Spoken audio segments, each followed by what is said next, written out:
queria agradecer a presença de todos vocês, né? E é isso, a gente vai dar seguimento ao ciclo, que chama Corpo, Espaço e Tempo, né? Foi chamado pela Lília e comigo e com a Paula. A ideia é a gente dar seguimento, para quem não estava aqui presente, o primeiro ciclo tinha como objetivo pensar uma iniciação ao corpo, e a gente pensou o filme da Pina Bausch, né? Pina, do Wim Wenders. Depois a gente pensou a ideia da exploração do cotidiano, né? A atenção ao cotidiano com o filme Patterson, do Jim Jarmusch. Depois a gente deu seguimento com Columbus, Que foi que a você gente que pensou também essa ideia da atenção ao cotidiano. E agora a gente vai pensar a metamorfose do corpo, né, a partir do filme Crimes do Futuro, do David Cronenberg. Então, enfim, no fundo, a gente começa no corpo e termina no corpo, né?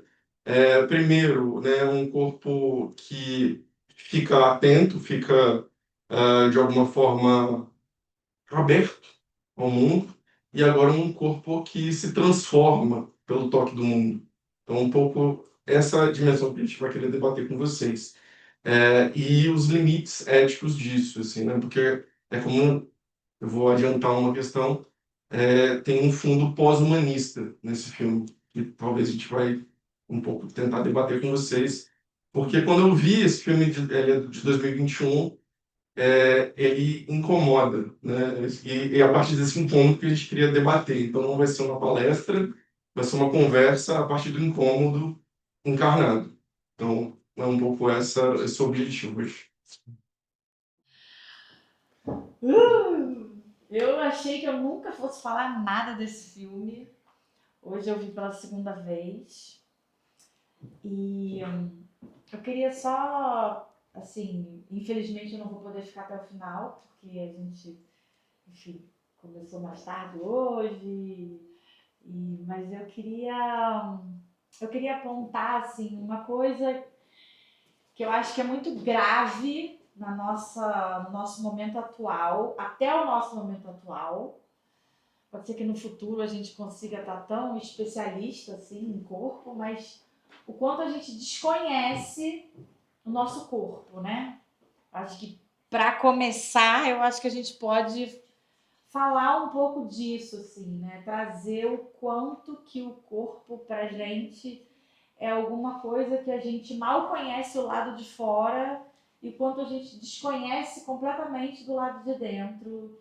E aí, para startar, né, esse lugar das vísceras, do nosso não reconhecimento, da gente poder tratar disso, né? Assim, do quanto que essa parte aqui é tão vital e quanto a gente não sabe nada disso.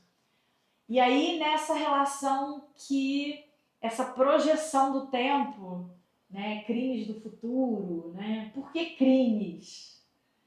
Né? A gente está vendo que é futuro, mas por que são crimes? Mas o quanto que a arte, nessa relação com o filme, ela coloca o corpo humano como esse status mais avançado de arte. Por que a gente chega no corpo e nesse mundo interior, mas no corpo, antes de falar do mundo interior? Por que a gente vai colocar o mundo interior como uma obra de arte? Tem várias coisas assim, né, que vêm assim. E também, assim, aonde está esse gozo e esse prazer nesse personagem, né, nesse protagonista que tá. Tô fazendo perguntas aqui, levantando perguntas. E aí, essa relação com a anatomia, né? Acho que, né, a biologia também, essa relação que o filme está trazendo, mas como é que a gente vê, né, aquelas partes do corpo assim tão expostas e fora do corpo, né, e tão vivas, né? Não é algo que está apodrecendo. Tá vivo, né? Tá muito vivo. Então, assim, eu queria primeiro agradecer, né, da gente poder estar vendo, assim, um filme tão com o corpo humano tão aos pedaços, assim, pra gente poder ver, né, aquilo, e não de uma forma tão já destruída como a gente tem visto, né, em cima de, de homicídios e tudo que a gente está vendo aí no mundo, mas que a gente está vendo um corpo humano que tem essa relação com a beleza, com a arte. Em algum lugar isso também está colocado num lugar assim diferente, apesar da gente ter assim um pouco de nervoso, né? Mas eu acho interessante também a gente colocar o corpo nesse lugar, abordar o corpo como essa obra de arte, né? Mesmo que sem todos esses significados que estão aí no filme, mas o corpo da gente, né? De como a gente também está trazendo para essa presença e para esse protagonismo no filme. Eu acho muito bonito de uma certa forma, né? Apesar de ter esse estranhamento todo, mas é a única coisa que a gente tem, né? O corpo é a única coisa que a gente tem. Então a gente precisa cuidar. Falando nisso, assim, acho que, não sei se todo mundo partilha, assim, é um filme que deixa a gente nas vísceras, né? Não sei se está todo mundo aqui. Está todo mundo mais ou menos aqui. Não sei se vocês estão com essa sensação. O filme deixa a gente todo aqui, As vísceras. né? É uma mistura de medo, uma mistura de horror, uma mistura de mal-estar. Então, acho que se tem um mérito desse filme é que ele deixa a gente muito consciente que a gente está num corpo, né? Que na verdade não que a gente tem um corpo, mas que a gente é um corpo. Eu acho que já começa assim, tirando essa distinção entre intelecto e corpo, né? Mente e corpo, porque a gente se sente muito presente no corpo, por mais que por esse mal-estar que ele é visceral, né? Então acho que já começa colocando a gente onde a gente está e onde a gente é, né? Eu acho que o mais radical desse filme é um pouco isso. Segundo, acho que enfim, o filme é uma distopia, né? Não diz quando não diz o que aconteceu, mas diz que é no futuro. Se você for olhar as locações, né, onde é filmado, de fato uma distopia, né? Porque a distopia, a utopia seria o perfeito, a distopia é a pura destruição, né? Seria o fim da humanidade, fim da natureza, os fins, né? As locações são todas, tem um barco naufragado, né? Tem uma repartição abandonada, as casas são todas, e os apartamentos são todos destruídos, né? Então parece que não deu certo. Alguma coisa não deu certo, a gente não sabe o que não deu certo. Mas a gente tem a certeza que não deu. Isso é a única certeza que a gente tem. Sim. As coisas não vão bem. Mas independente das coisas não irem bem, tem pessoas sobrevivendo ali, né? E essa sobrevivência, ela tem vários modos de sobrevivência, né? E uma das grandes questões dessa sobrevivência é que é uma sobrevivência sem dor. A dor foi abolida, né? E nesse momento, os personagens, não sabem muito bem distinguir o que é dor e o que é prazer. Por isso fica num grau de indistinção. Porque a gente sabe o que é prazer porque a gente tem dor, então a gente tem o seu avesso, né? Por contraste, você sabe o que você está vivendo, né? Por isso que tem muitas vezes esse momento que a gente não sabe se é sexo ou é uma mutilação, né? Uma automutilação. Isso fica sempre num grau de indistinção. Talvez o mais próximo do prazer seja a dor. Mas eles não sentem dor. Então, por isso, ao infringir alguma coisa que seria dor, ele denota prazer, né? Isso gera uma questão, um dilema ético muito complicado, né? Porque seria o prazer, a ausência de dor, ou tem um limiar indistinto nisso, né? Outras coisas que são muito curiosas nesse filme, se vocês forem perceber, as maiores tecnologias que são daquela indústria, enfim, que a gente não sabe bem o que faz, mas que faz aquelas máquinas, a tecnologia ela é muito biológica, assim, né? Parece que, enfim, é um útero, aquela grande câmara de autópsia, né? Ou parece uma nave espacial, se você for pegar a autópsia da criança, parece que eles estão fazendo uma autópsia de um alienígena. De fato, porque o que seria o Breaking, né? O Breaking seria uma espécie de Adão, novo Adão, né? Porque, de alguma forma, ele se constituiu de um sistema digestivo que digeriria plástico, né? Seria, para aquele grupo, que é constituído pelo pai, uma espécie de evolução, né? A maior evolução que se teria até então, a digestão do plástico. Ou seja, a humanidade poderia se alimentar de alguma coisa que não fica claro, mas a destruiu, né?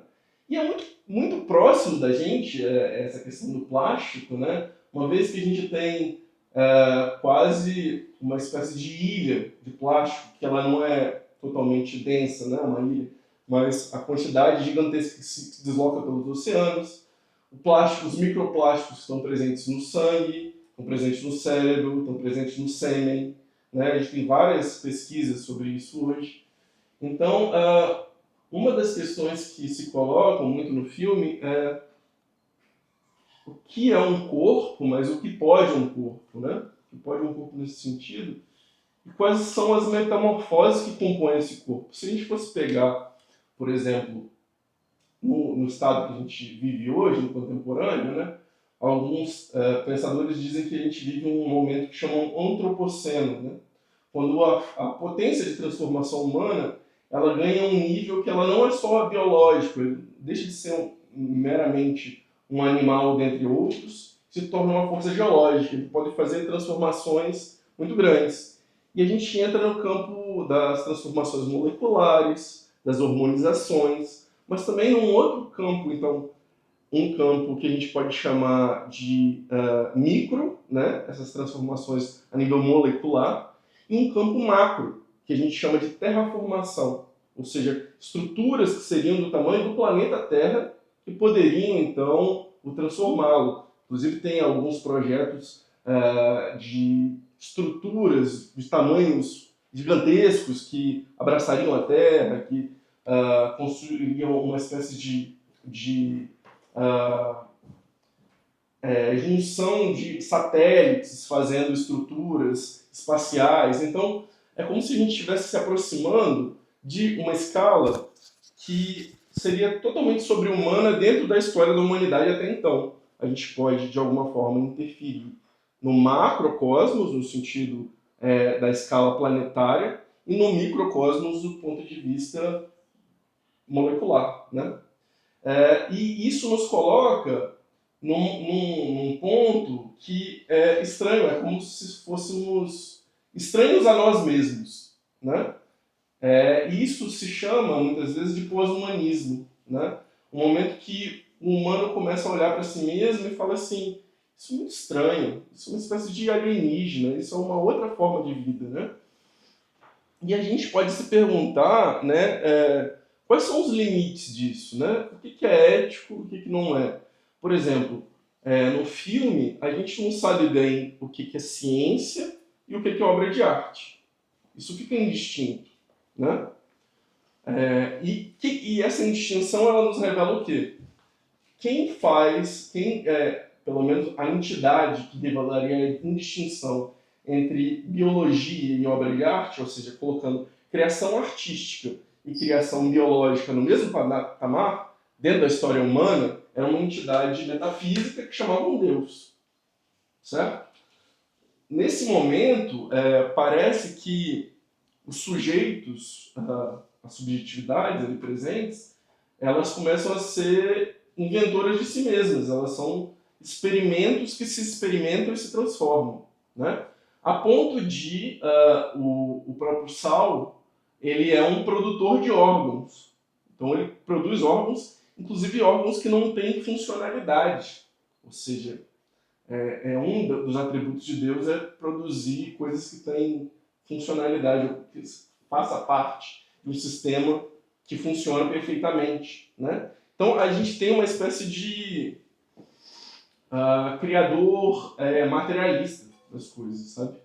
Isso nos coloca num dilema: o que está certo, o que está errado, o que a gente pode, o que a gente não pode. Talvez a gente possa muito mais do que a gente entenda, ou seja, a gente tem a capacidade de fazer muito mais do que a gente entenda ainda quais são os limites disso, né? Graus de modificação corporais, de alimentação, né? A quantidade de elementos químicos que a gente se alimenta hoje dentro da indústria, a gente não sabe a longo prazo o que vai acontecer.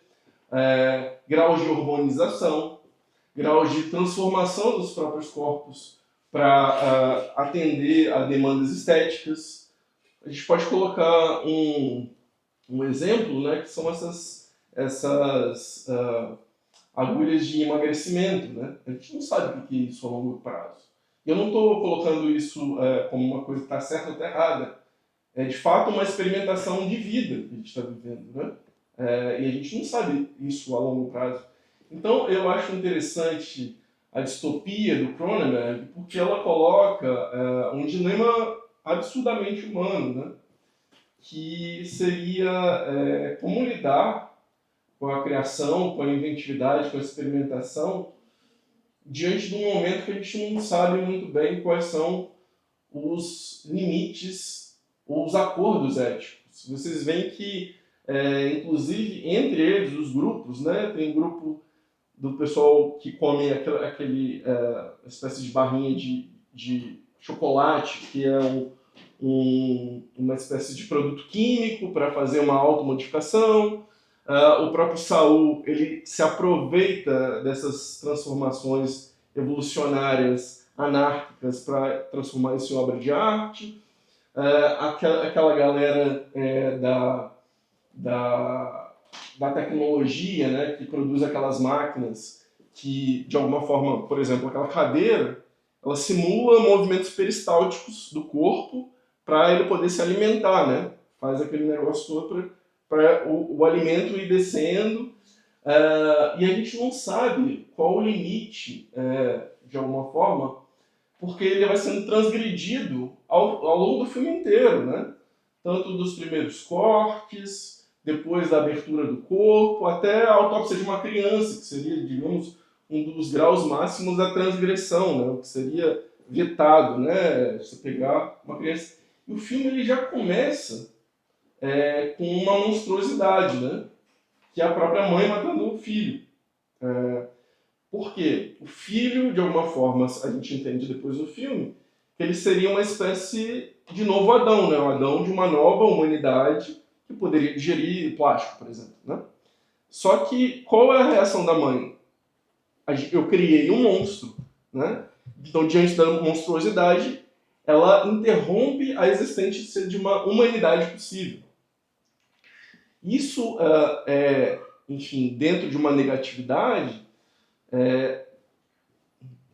eticamente, seria uma coisa totalmente reprovável. Mas a gente fica em dúvida o que está certo e o que está errado. Os limites éticos eles são colocados em suspensão o filme inteiro, como perguntas. E a gente fica... um dos méritos, ao meu ver, desse filme é nos colocar diante de uma criação incerta, que é a humanidade.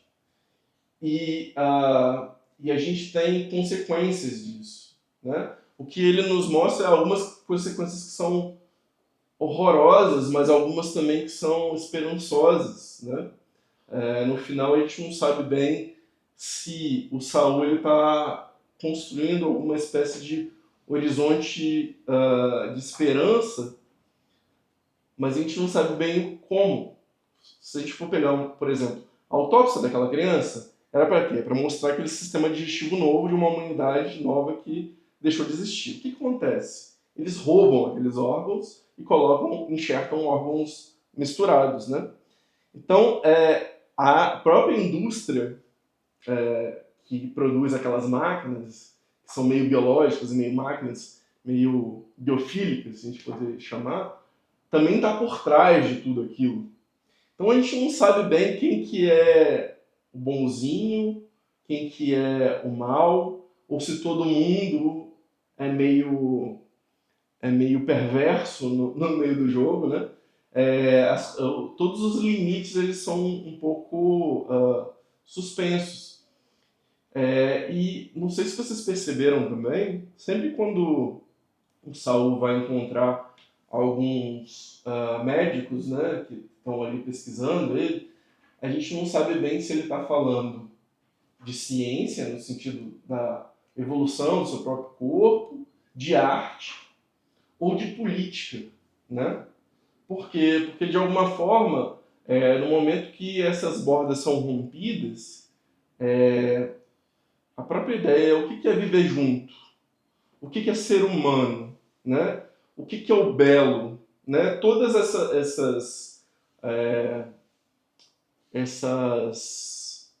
esses marcos que nos conduziram até esse momento, eles ficam, de alguma forma, turvos. A gente não entende muito bem. E a gente precisa desses limites para conseguir julgar alguma coisa no mundo, né? Porque senão tudo pode. Mas a gente sabe que tudo não pode, né? Porque, enfim, eu não posso te matar, né? Não poderia, politicamente, né? Mas o que é se matar?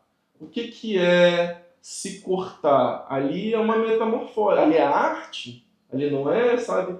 Então a gente tem alguns dilemas que tocam o que chamam hoje de bioética, né? De maneira muito radical. E a gente não sabe muito bem distinguir o que é entretenimento, espetáculo, né? E o que é vida. Porque se você for pegar, por exemplo, uma das questões mais radicais da obra de arte é que na obra de arte pode tudo. Pode tudo, pode muito. Pelo menos pode muito, né? Por quê? A gente pode pintar a cena de guerra, como Guernica apresenta, e não entrar em desespero, porque realmente não estão ali os corpos todos abertos. Então, a arte torna, muitas vezes, um tipo de arte, né? Torna verossímil aquilo que seria horroroso e, portanto, é possível de fruir, né? Aquela experiência estética, sem necessariamente colocar diante do real. Então, é uma espécie de realidade ficcionalizada, né? Mas os próprios limites da arte são colocados em questão na arte contemporânea, né? As modificações corporais, chamadas body modification. A arte contemporânea, a gente tem, por exemplo, um Eduardo Kac da vida, que ele faz uma espécie de planta que tem o DNA dele, então a planta e o DNA dele estão misturados, e isso está no museu. Então, os limites, o que é arte, o que é ciência, o que é política, se tornam um pouco turvos. E diante das situações concretas, das realidades que se apresentam, a gente, de alguma forma, tem que se posicionar. Mesmo que a gente não se posicione, a gente tem que se questionar ou pensar sobre isso. Assim. Eu acho que um mérito desse filme, e meu objetivo aqui não é responder perguntas, né, continuar as perguntas, né, o que a gente quer produzir em relação à criação da humanidade, em relação à criação junto com os outros seres também. Vocês veem que os humanos eles são muito autocentrados, pouco se fala ou nada se fala sobre o reino mineral, o reino vegetal, o reino animal. Não se tem animais, não se tem plantas. Acho que não tem plantas. É um reino muito antropocentrado, se a gente for pensar. E quando a gente reduz os possíveis do mundo só dentro do humano, a gente deixa inclusive de ser humano, a gente se torna um pouco mais monstro. Então, me ocorreu isso agora. Mas eu queria saber desse mal-estar desse mal-estar partilhado, assim. O que vocês sentem? Eu queria um pouco falar com o Seu Brasil. O Seu Brasil escreveu um artigo sobre isso. Gostei. Mas queria ouvir vocês também. Só uma provocação, né, da onde saiu esse filme, tá? E porque algumas pessoas se sentem bem e outras pessoas talvez não se sintam tão bem, né? A provocação que ele faz. O que me toca principalmente é a questão de uma super importância a essa tal de vida. A gente acha que é a coisa mais espetacular que existe no universo, apesar que a gente não conseguiu localizar em nenhum planetinha dos zilhões de planetas que estão sendo investigados agora com altíssima tecnologia e tudo bem que está muito no começo ainda, mas a verdade é, quando você fala de ser antropocentrado, é que a gente supervaloriza essa coisa milagrosa chamada vida no planeta Terra.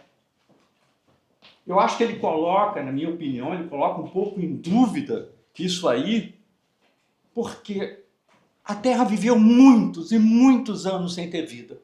Há milhões de anos, talvez bilhões de anos, sem ter vida nenhuma. De uma hora para outra, evoluiu, começou a ter essa... Que aqui entre nós, nesse... corresponde, assim, desses bilhões, um pouquinho aqui de tempo, desde a primeira ameba que saiu do mar até a gente, que se acha a cara de Deus, né? Somos a imagem de Deus e que a gente vai dominar o universo inteirinho vai ser. Nossa. E que agora, então, que a gente está discutindo inteligência artificial, a gente começa a repensar essa visão do Cronenberg, que foi uma sacação que eu estava pensando agora, em relação a isso, né? Você fala em inteligência artificial e tal, e como evolução da vida. A vida deixa de existir, imagina. Se acontecer uma guerra agora, deixar de existir, a Terra continua muito bem, obrigado. Tá? Sim.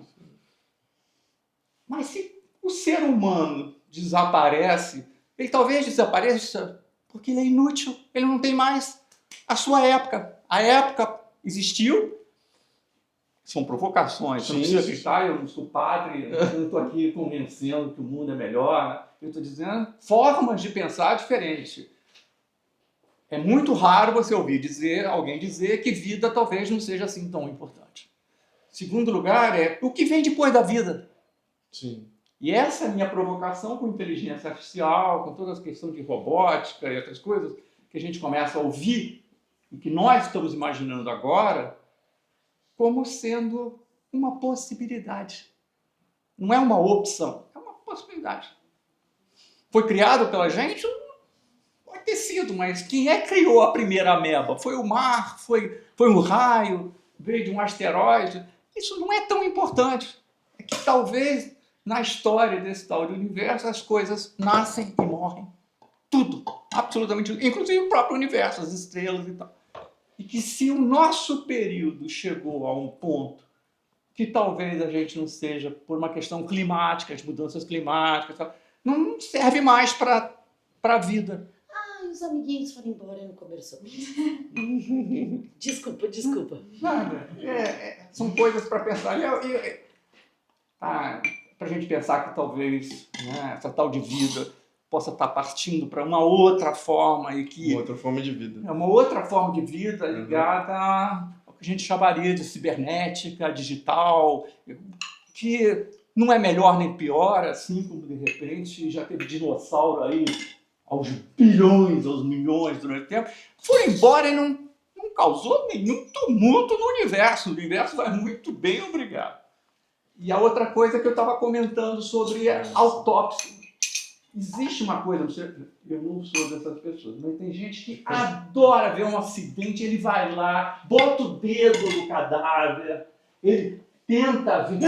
Você viu Agente Secreto?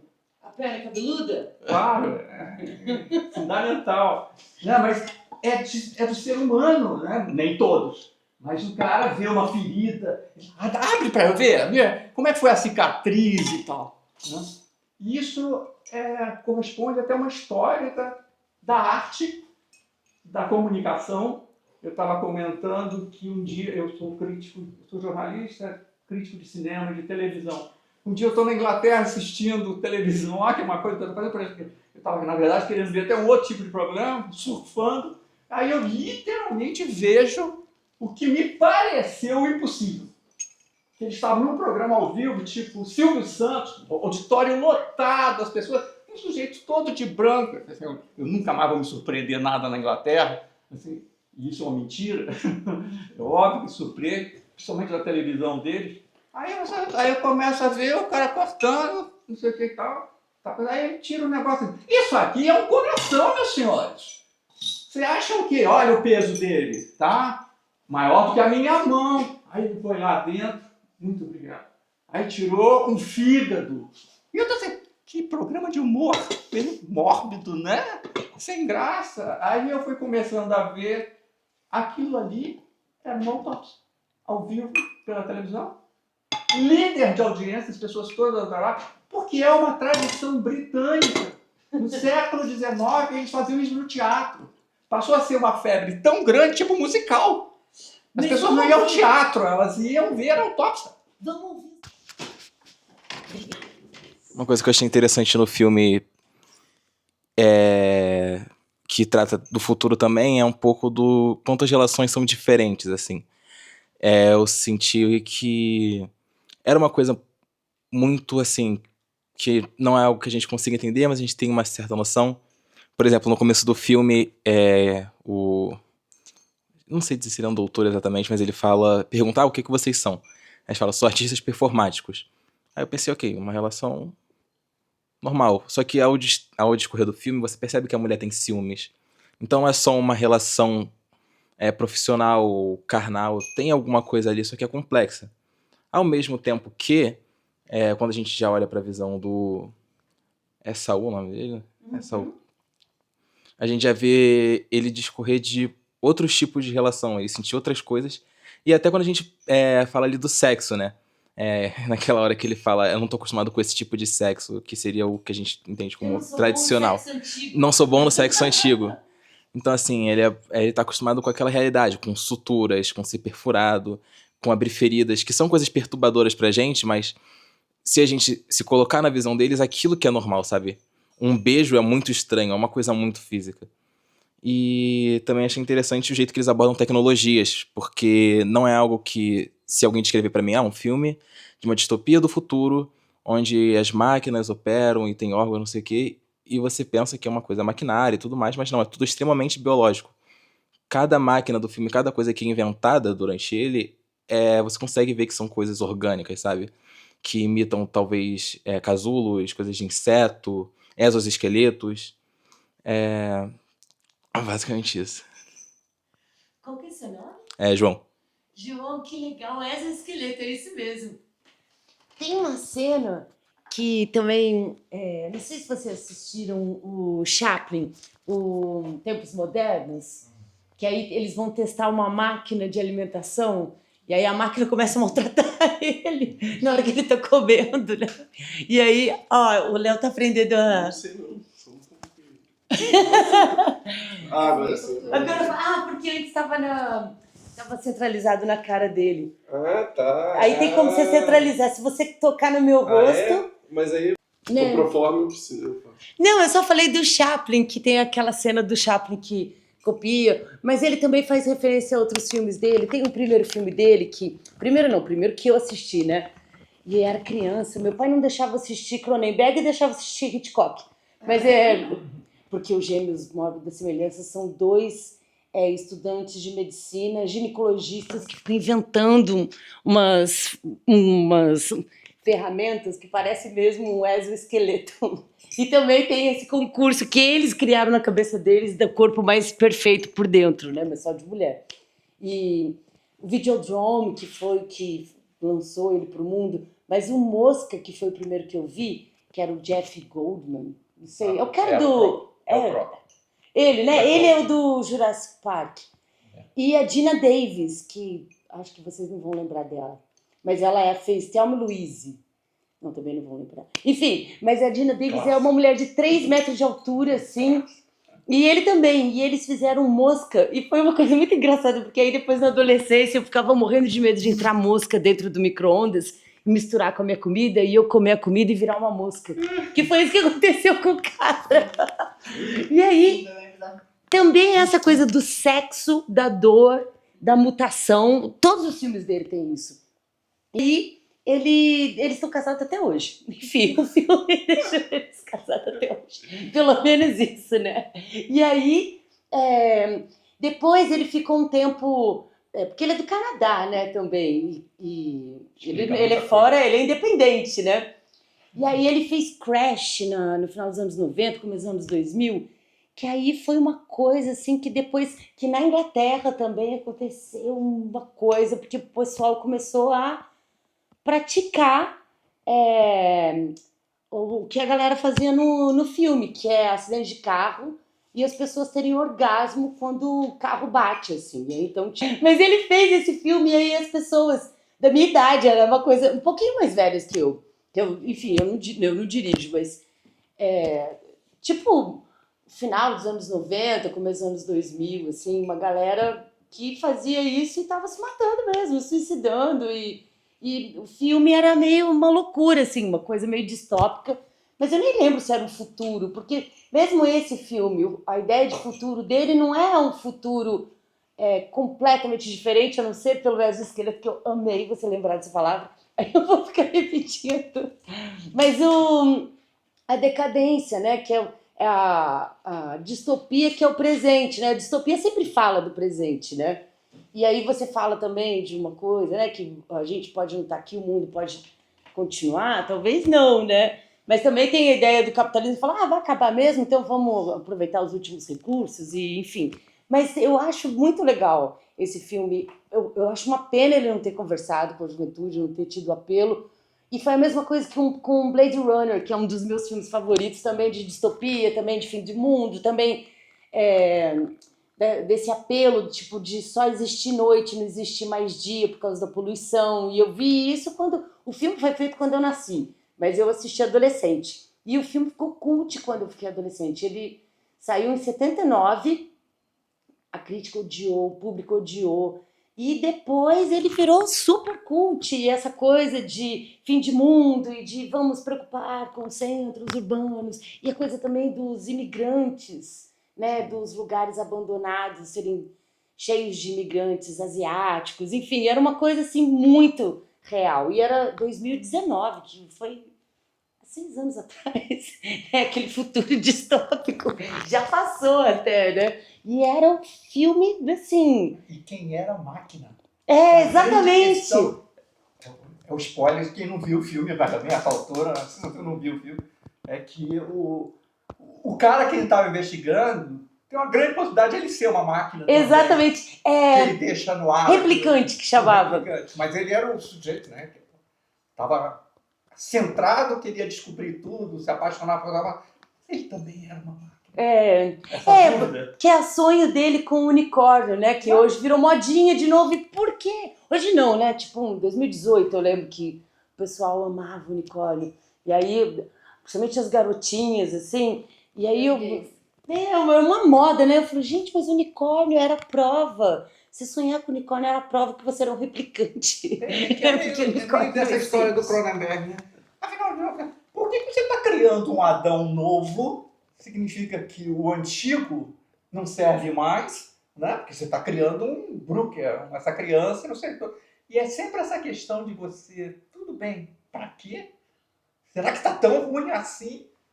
Ou pretensão de achar que o futuro vai ser necessariamente melhor só porque você criou uma nova coisa. Aí é a tal da síndrome de Deus também, né? De criar, ele repete aquilo várias vezes, de você estar querendo criar alguma coisa, uma máquina, um outro ser, alguma coisa. Você não está satisfeito com você mesmo.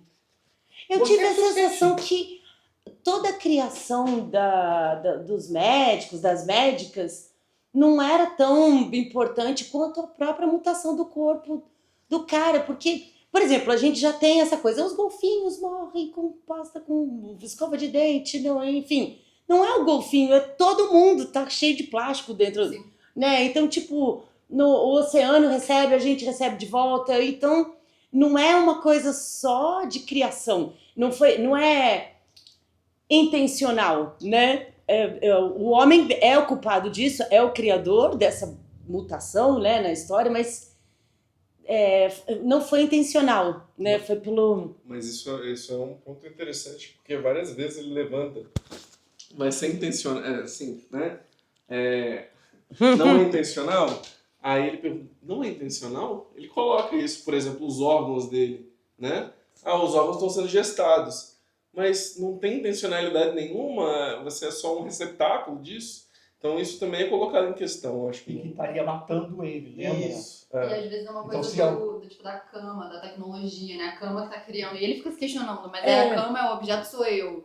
E eu acho que esse negócio da criança, né, que surgiria, né, como e aí entra toda nessa questão ética, né? Porque a gente tá baseado no que a gente conhece como certo e como errado, né? Mas essa criança, de repente, ela seria uma adaptação para um futuro que não teria outra comida que não fosse o plástico, né? Então, assim, seria ali o fim de uma humanidade possível também, né? E aí tem essa questão toda da ética, que desde o início... E eles mesmos não se entendem sobre o que é certo e o que é errado, né? No início, logo, ela pergunta, mas você é qualificada para fazer isso? E ela fica tipo, se tem consentimento, eu sou qualificada. Então, eu acho que no início eu estava muito aberta de desconstruir o que eu entendo como ética e como é certo, o que é certo e o que é errado, para poder entrar na viagem do filme. Então você tem o cara que tá lá performando, cheio de orelhas, e ele tá só performando mesmo, porque no final as orelhas não tem nem funcionalidade nenhuma, elas não escutam, né? Então fica aquele som aparecendo assim, né? A gente não precisa mais de imagem, a gente não precisa de palavras, é só ouvir, mas ele mesmo não tá ouvindo o que ele percebe não tá amplificado. Ele tá ouvindo a mesma coisa que todo mundo tá ouvindo ali, só que ele tá, né, dentro do processo próprio dele, né? E eu tava muito aberta à possibilidade da beleza, do que a Paula trouxe no início, né? Tipo, o que o corpo pode ser capaz, fora do que eu tô acostumada, do que é normal, do que é comum, do que a gente considera ético, né? Mas aí quando chega na parte da criança, a parte do consentimento acaba, né? Porque é a autópsia de uma criança num lugar de performance, num lugar de... Ali, pra mim, é a quebra do filme, que eu falo, não, aqui chega, aqui passou, aqui não... E aí tem a questão toda dos órgãos. E eu acho que uma coisa que ninguém trouxe aqui, que eu acho interessante de ser falada, é sobre as tatuagens. Que não existe ninguém tatuado na parte externa. Não tem nenhuma tatuagem no filme. O que eles mostram como marcas no corpo são cicatrizes. O que eles apresentam, e eles ficam até se mostrando, né? Olha a minha, olha como é que a gente desenvolveu isso, né? Eles ficam meio que... É meio que o que você vê no bar, a galera falando, olha a águia que eu fiz, olha o passarinho, olha a âncora, olha o não sei o quê. E aí entra esse conceito de beleza interna, que ele traz, ele até vai lá pro concurso, né, de beleza. O que é beleza interna pra gente? A gente considera beleza interna o que eles estão realmente tendo como projeto de vida ali, como o que eles estão colocando no mundo, né? Não sei se esse conceito de beleza... Aí o conceito de beleza interna deles é criar um órgão que é mais para um tumor, e tatuar isso e mostrar para todo mundo. E aí, assim, tipo, é um conceito muito doido, né? E eu só achei interessante essa parte, né? De que a gente, de repente, ostenta... Porque a tatuagem também é um machucado, não deixa de ser, né? São microcortes, microlesões que você tá colocando com pigmentação, e ninguém traz isso no corpo. Aquela humanidade ali não tem. Eles estão mais no negócio da cicatriz exposta, que aí tem essa confusão do que é dor, o que é prazer. A criança tinha tatuagens dentro dela. Tá escrito lá, amada.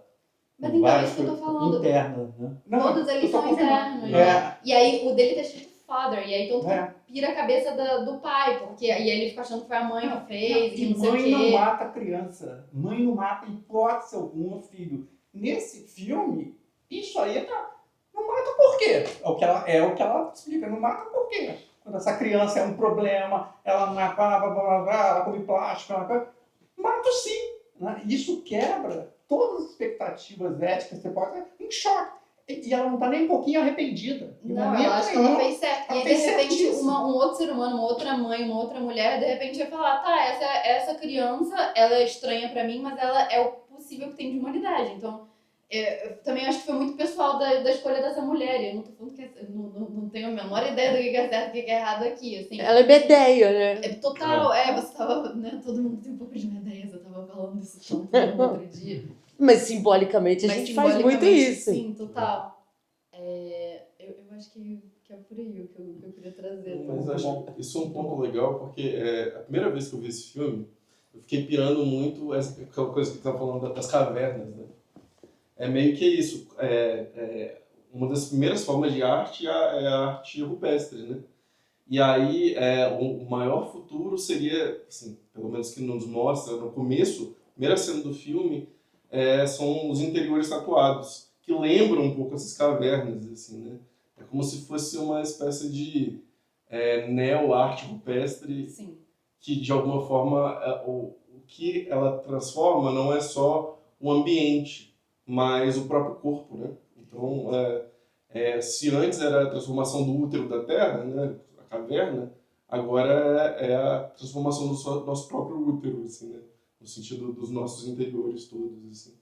E isso diz muito do grau de agência de transformação dos nossos corpos que a gente chegou hoje, tecnologicamente, né, do ponto de vista possível, né. O que você chama de agência? De possibilidade de transformação real, assim, né? Uhum. De agir sobre nós mesmos. Entendi. Então é possível, por exemplo, a gente implantar um coração mecânico, né? É possível a gente se hormonizar, é possível a gente, sei lá, fazer alguns, sei lá, chips, uns Colocar troços assim. lente de catarata com grau, que você não precisa usar mais óculos. Tem colírio já que você passa 2, 3 dias sem usar óculos, porque você volta a enxergar normalmente. Então, assim, a gente tá ficando meio biônico, eu concordo também. Meus avós vão viver pra sempre. Biônica, era essa palavra que eu queria lembrar sexta passada. Interessante lembrar o que você falou, que eu achei muito importante, só retomar, porque é realmente uma questão que me intriga muito. É ele ter jogado ali que as pessoas não sentem dor. Então, a evolução partiu para um ponto que não tem mais dor. Se não tem dor, não tem prazer. Isso aí eu acho que ele foi de uma ousadia de jogar ali, e eu acho que é pouquíssimo notado ali. No fundo, se você eliminou a dor, para que ter prazer? Sim. Não se encaixa. Você está eliminando emoções fundamentais. Então, tudo aquilo que eles estão fazendo, se cortar, fazer, arte, tudo não tem o menor cabimento para eles mesmo, não está levando a nada. Porque eles não sentem prazer naquilo. Você tirar um dos fundamentos básicos, né? Do ser humano. Para ser humano, você tem que sentir dor. Aí talvez até você entenda a mãe que mata filho. Não senti dor nenhuma de parir esse filho. Para mim é uma coisa como outra qualquer. É uma ameaça. Ele é uma ameaça. É um ato.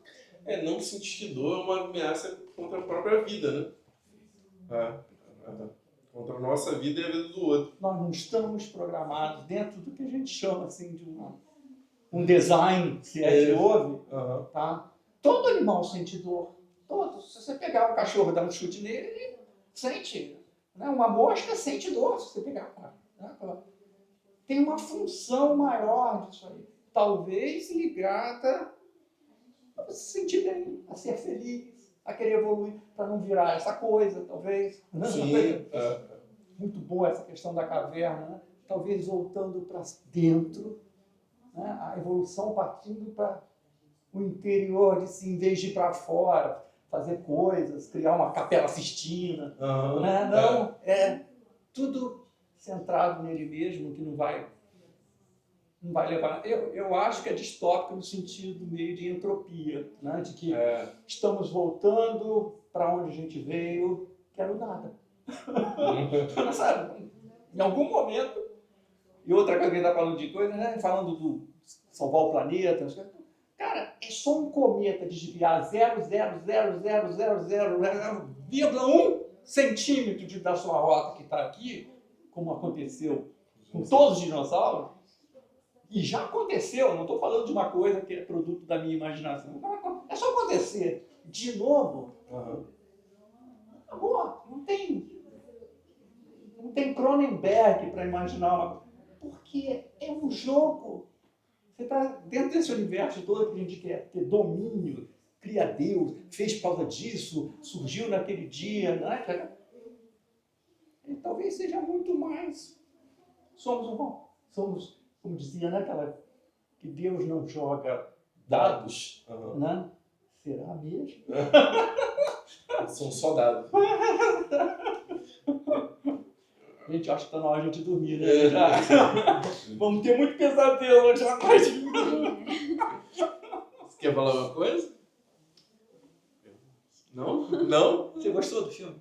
Gostei, eu achei intrigante, na verdade. Intrigante. Essa palavra é muito boa. É.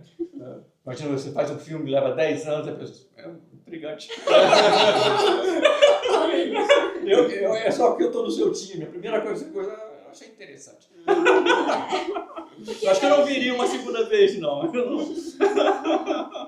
Ó, obrigado aí. Foi um prazer. Volte mais.